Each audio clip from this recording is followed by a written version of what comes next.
Hello दोस्तों, इस video में हम लोग बात करने जा रहे हैं डोमेन नेम और वेब होस्टिंग के बारे में।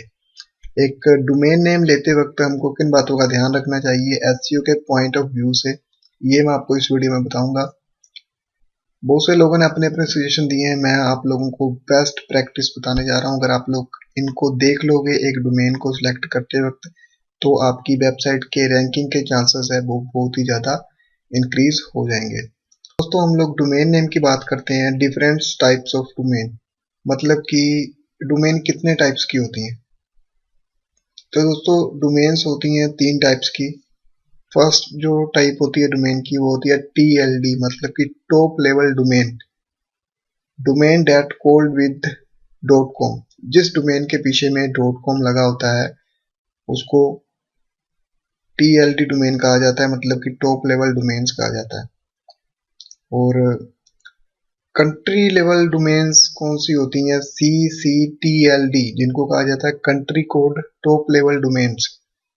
अब each CCTLD identifies a particular country and is 2 letters long. For example .in, .ca, .us, .au।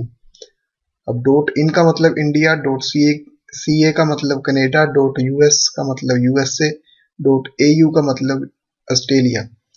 ऐसी डोमेन्स नेम जो किसी स्पेसिफिक कंट्री कोड को दिखाती हैं और उसको आइडेंटिफाई करवाती हैं, उनको कहा जाता है country code top level domains.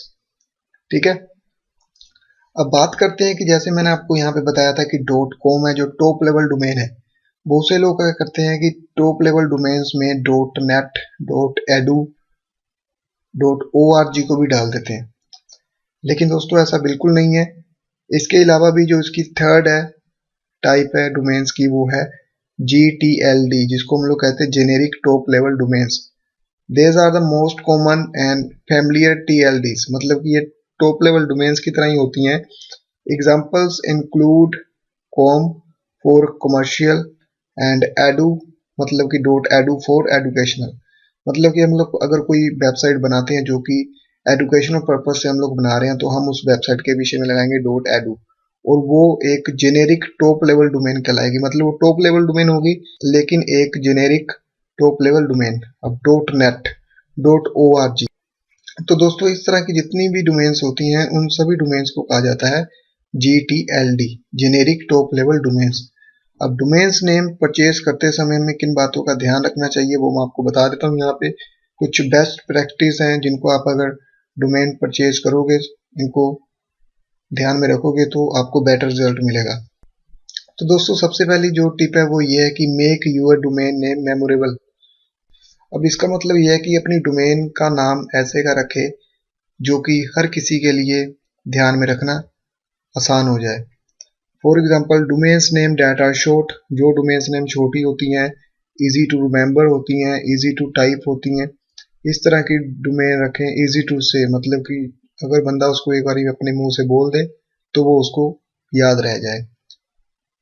उसके बाद are longer than about 15 characters, मतलब कि वो 50 कैरेक्टर से ऊपर नहीं होनी चाहिए। अगर वो 15 कैरेक्टर से ऊपर है तो वो फिर मुश्किल हो जाती है, इसलिए आपने ये रखना है कि जो डोमेन नेम के कैरेक्टर्स हैं वो 15 से नीचे रहें।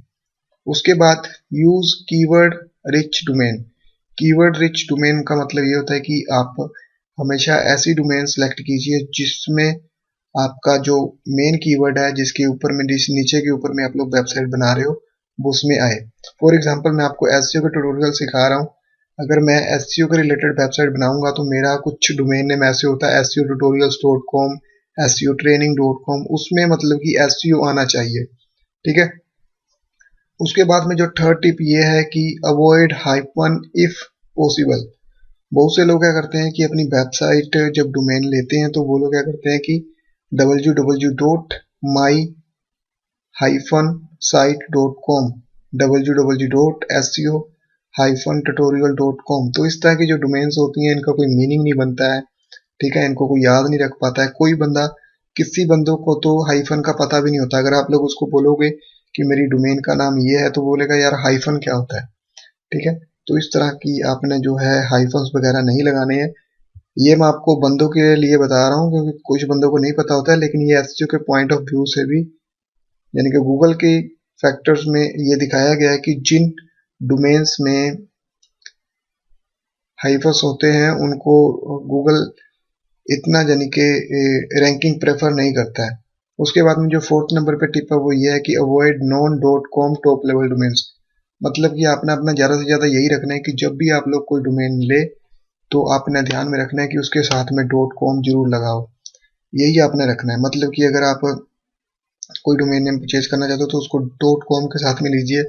अगर आपको डॉट कॉम के साथ में नहीं मिलती है तो आप किसी अगर पर्टिकुलर कंट्री को टारगेट कर रहे हो, फॉर एग्जांपल मेरा अभी टारगेट है इंडिया, ठीक है, मैं एसईओ के ट्यूटोरियल्स बना रहा हूँ हिंदी में, तो मेरी जो ऑडियंस है वो इंडिया से ज़्यादा होगी, ठीक है, या फिर किसी ऐसी कंट्री से जहाँ पे हिंदी ज़्यादा बोली जाती है, तो मैं उसको डॉट इन रखूंगा। ठीक है, अगर मैं अपनी साइट को कनाडा में करता तो उसको मैं डॉट सी ए रखता, यूएसए में करता तो डॉट यूएस रखता, ऑस्ट्रेलिया में करता तो अगर ऑस्ट्रेलिया में करता तो डॉट एयू रखता। दोस्तों इसी तरह अगर मेरी वेबसाइट होती एजुकेशनल या कोई ऑर्गेनाइजेशन होती तो मैं उसको डॉट ओ आर जी या फिर डॉट एडू का नाम देता। तो यहाँ तक डॉट कॉम से लेके डॉट एडू तक जितनी भी डोमेन्स हैं, आप इनमें से कोई भी डोमेन सेलेक्ट कर सकते हो, पर आपने ज़्यादा यही रखना है कि आप डॉट कॉम ही लें। अगर आपको डॉट कॉम नहीं मिलती है तो आप कंट्री कोड के इस साथ में भी ले सकते हो, उनको भी टॉप लेवल डोमेन्स कहा जाता है। And try to ignore dot biz dot info. आपने बहुत से लोगों को देखा होगा कि वो लोग ऐसी डोमेन्स भी लोगों को प्रेफर करवाते हैं कि आप लोग ये डोमेन लीजिए, लेकिन आपने ऐसी डोमेन्स नेम नहीं लेनी है, ठीक है। इनको भी एसईओ के पॉइंट ऑफ व्यू से बहुत ही बुरा माना जाता है। तो अब डोमेन नेम आप कहाँ से ले सकते हो? तो डोमेन नेम लेने के लिए आप गोडैडी से ले सकते हो, नेम चीप से ले सकते हो, ठीक है। तो मैं आपको ये सजेस्ट करूंगा कि आप जब भी डोमेन नेम ले तो आप गोडैडी से ही ले। ओके, तो आप यहाँ से डोमेन नेम ले सकते हो, उसके बाद में आप नेम चिप से ले सकते हो। तो ये दो वेबसाइट ऐसी हैं, यहाँ से आप डोमेन नेम ले सकते हो। और भी वेबसाइट्स हैं लेकिन मैं अभी इस वीडियो में बताने लगा तो लंबी हो जाएंगी, लेकिन ये दो वेबसाइट्स हैं जहाँ पे लोग ज़्यादा है जो डोमेन्स हैं जो रजिस्टर करते हैं। और फॉर एग्जांपल बहुत से बंदे ऐसे भी होंगे जिनके पास में अपने क्रेडिट कार्ड नहीं होंगे, मास्टर कार्ड नहीं होंगे, तो वो कैसे ले? तो उनके लिए एक बेस्ट वेबसाइट है जिसको कहते हैं ब्लू होस्ट। अब ब्लू होस्ट से वेब होस्टिंग और डोमेन्स नेम ले सकते हैं। यहाँ से अगर कोई बंदा इंडिया से है तो वो इनको पेमेंट कर सकता है पेटीएम के थ्रू, ठीक है। मतलब कि अगर आपके पास में मास्टर कार्ड नहीं है तब भी आप इनको पेटीएम के थ्रू पेमेंट कर सकते हो। ये लोग रुपे कार्ड भी एक्सेप्ट करते हैं। तो इस तरह से आप ब्लू होस्ट से भी ले सकते हैं, लेकिन ज़्यादा से ज़्यादा यही रखिएगा अगर आपके पास में मास्टर कार्ड है तो आप डोमेन नेम जब भी ले गोडैडी से ले। ओके, और नेक्स्ट वीडियो में हम बात करेंगे होस्टिंग के बारे में, और होस्टिंग की कुछ बेस्ट टिप्स दूंगा आप लोगों को ताकि आपको कोई प्रॉब्लम ना हो इन फ्यूचर में।